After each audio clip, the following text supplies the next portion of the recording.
এই আয়াতও পাঠ করেছিলাম আগের অনুষ্ঠানে যে নামাজের আল্লাহ পাক হেফাজত করতে বলেছেন। কয়েকটি আয়াতে আল্লাহ পাক হেফাজতের কথা উল্লেখ করেছেন। কাছাকাছি 4টি আয়াতে নামাজ সংক্রান্ত হেফাজতের কথা বলা হয়েছে।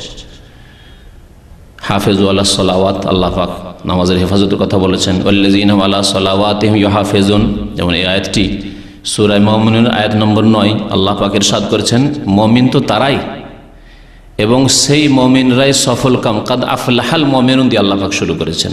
ওই মুমিনরাই ফালাহ পাবে, রেহাই পাবে, মুক্তি পাবে, সার্বিক কল্যাণ হাসিল করবে। ফালাহর অর্থই হচ্ছে যাবতীয় কল্যাণ হাসিল করা, ইহকাল পরকালের সমস্ত রকমের কল্যাণ হাসিল করা, মঙ্গল হাসিল করার নাম হচ্ছে ফালাহ।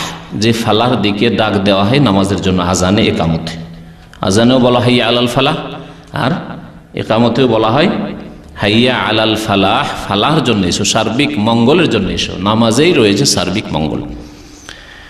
আল্লাহ পাক ওখানে আফলাহ দিয়ে শুরু করেছেন, যে ফালাহ পাবে, সার্বিক কল্যাণ হাসিল করবে কারা? ওই মুমিনরা যাদের আল্লাহ পাক রব্বুল কয়েকটি গুণ উল্লেখ করেছেন। প্রথম গুণই নামাজ বলে আল্লাযীনা ফি সালাতিহিম খাশিউন, তারপরে আবার শেষখানে আর অন্যান্য গুণ বর্ণনা করার পরে বলছেন ওয়াল্লাযীনা হুম আলা সালাওয়াতিহিম ইউহাফিজুন।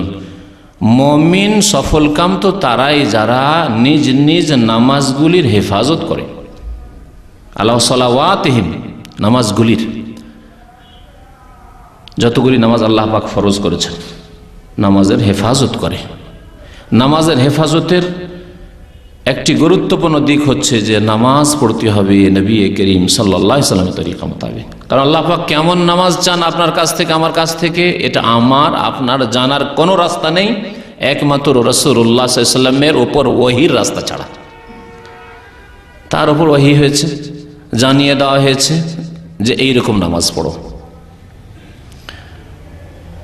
এই মর্মে হয়তো শুনেছেন যে যখন নামাজ মেরাজে ফরজ হলো, তারপরের দিন জিবরাইল আলাইহিস সালাম মক্কায় তশরিফ নিয়ে আসলেন নবী করিম সাল্লাল্লাহু আলাইহি ওয়াসাল্লামের কাছে। এসে 2 দিন ছিলেন নবী সাল্লাল্লাহু আলাইহি ওয়াসাল্লামের সাথে। 2 দিন মক্কাতুল মুকাররমায় জিবরাইল আলাইহিস সালাম ছিলেন রাসূলুল্লাহ সাল্লাল্লাহু আলাইহি ওয়াসাল্লামের সাথে।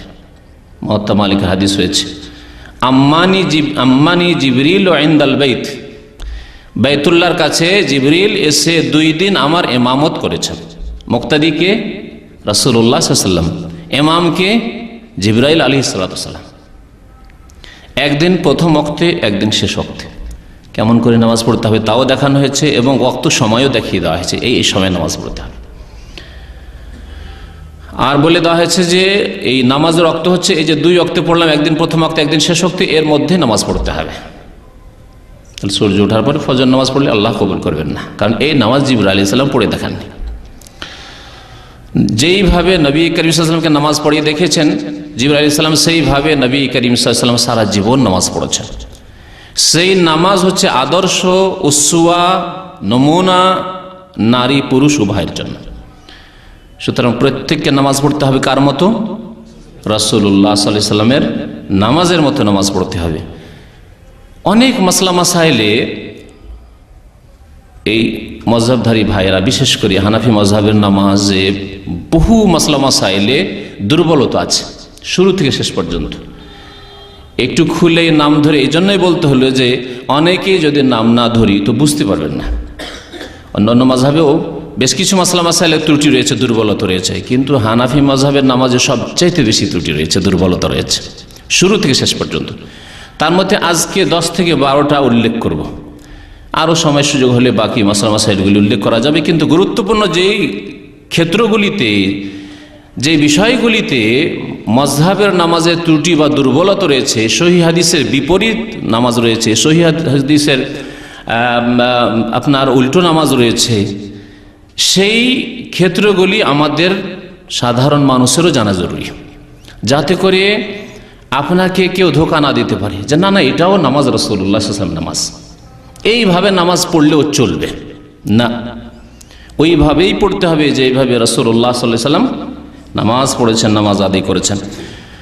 তো আল্লাহ পাক নামাজের হেফাজতের কথা বলেছেন, ওয়াল্লাযীনা হুম আলা সালাওয়াতিহিম ইউহাফিজুন উলাইকা হুমুল ওয়ারিসুন। আল্লাহ বলছেন যারা নামাজের হেফাজত করে তারাই তো ওয়ারিস, তারাই তো উত্তরাধিকারী। কিসের ওয়ারিস?